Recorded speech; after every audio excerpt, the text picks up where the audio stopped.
హరి ఓం.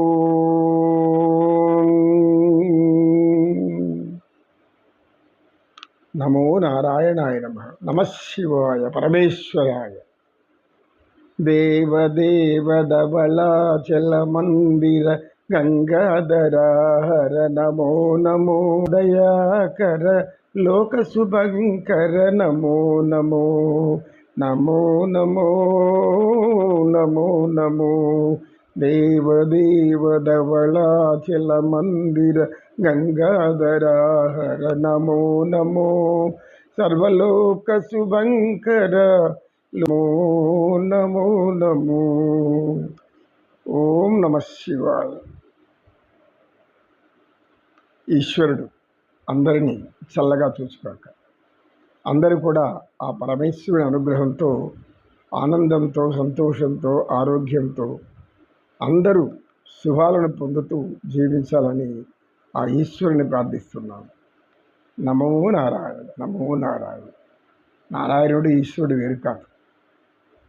భగవద్గీతలో పరమాత్ముడు అనేక మార్లు చెప్తాడు, ఈశ్వరం సర్వభూతానం అంటాడు.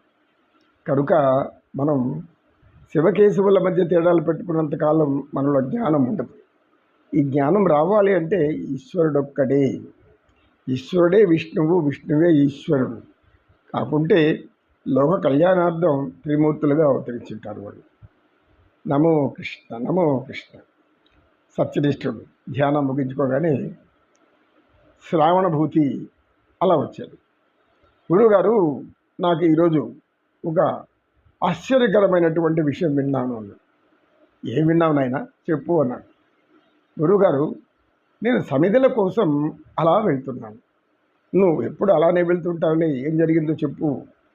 ఏం లేదు గురువుగారు, అలా వెళ్తుంటే కొద్ది దూరంలో ఒక దేవదారు వృక్షం, అద్భుత మహిమలు కలిగిన వృక్షం, అది నాకు అలా తోచింది. అక్కడికి వెళ్ళాను. అక్కడికి వెళ్ళి చూస్తే అక్కడ ఒక చెట్టు క్రింద 5 శక్తులు, భయంకరమైన మహాశక్తులు ఇలా మాట్లాడుకుంటున్నాయి. నాకు మాటలు మాత్రమే వినబడ్డాయి. ఏంటి ఆ మాటలు అంటే, ఒక శక్తి ఇలా మాట్లాడుతుంది, నేను ఆకాశాన్ని. ఆకాశం అంటే శబ్దం, భయంకరమైన శబ్దం. నాలో శబ్దం పుడితే అది దిక్కులు పిక్కటిల్లేలాగా అన్నిటినీ సర్వనాశనం చేసుకుంటూ వెళ్ళిపోతుంది. నేను ఇప్పుడు అదే పని చేయబోతున్నాను. మానవుల ఎవరెవరు ఎలా ప్రవర్తిస్తున్నారో వాళ్ళందరినీ చెవులలో శబ్దాన్ని సృష్టించి వాళ్లకు చెవులలోనూ ముక్కుల్లోనూ రక్తం వచ్చేలాగా చేసి నేను చంపేస్తాను. ఇది నేను చేయగలను అని అంటుంది. నువ్వు చేయగలవని ఎవరికి తెలియదు, నువ్వు చేస్తావు, నువ్వు అంతకంటే గొప్పగా నేను చేస్తాను చూడు అని దివ్య ప్రకాశవంతమైన ఒక తేజస్సు, సూర్యకాంతి, అలాంటి కోటాను కోట్ల సూర్యకాంతులతో అక్కడ ఒక దేదీప్యమాన ఆకారం వెలుగుతోంది. అది ఇలా అంటుంది, నేనేం తక్కువ, నేను అనుకున్నానంటే ఈ మానవులను మంటల్లో వేడి పుట్టించి సర్వనాశనం చేయగలను, మొత్తం భస్మీపటం చేయగలను. నేను ఇలా లోకాన్ని నాశనం చేయగలను. నాకు అనేక శక్తులు ఉన్నాయి, వెలుతురు, వేడిమి అన్నీ ఉన్నాయి. అనంతమైన వెలుగు చిమ్మి వాళ్ళ కళ్ళను అంధులు చేస్తాను. వేడితో వాళ్ళ శరీరాలు కాల్చి బొబ్బలు చేసేస్తాను. ఇలాని ఆ శక్తి అంటుంది. ఆ తరువాత మరో శక్తి అంటుంది, నేనేం తక్కువ, మీరే నా చేసేది గొప్ప, నేను చేస్తాను చూ. ఏంటంటే నేను జలప్రవాహాన్ని, గంగా మాతను. ఈ జల ప్రవాహము ప్రళయాలను సృష్టించింది. సముద్రంలో అనేక తుఫాన్లుగా మారి ఆ యొక్క జల ప్రవాహాన్ని కురిపించి వాళ్ళను ముంచి ఇళ్లను, భూమిని అన్నిటినీ కూడా కప్పేసేసి నేను అనుకుంటే ఏమన్నా చేయగలను. నదులుగా ఉప్పొంగుతాను, సముద్రంలాగా సునామీ సృష్టిస్తాను. ఇలా అది అలా అంటుంది. ఆ తర్వాత వాయుదేవుడు ఆయన భయంకరంగా గాలి వీస్తున్నాడు. ఆ వీస్తున్న గాలి ఆ మహావృక్షం కింద బాగా కనబడుతుంది. అయితే ఆకారాలు కనబడడం లేదు. అదేమంటుంది, నీరు నువ్వు అనుకుంటున్నావు, నీవు సముద్రంలో తుఫాను సృష్టించేది నువ్వు కాదు, నేను మహాశక్తివంతుడిని, వాయుదేవుడు. వాయుశక్తిని నేను.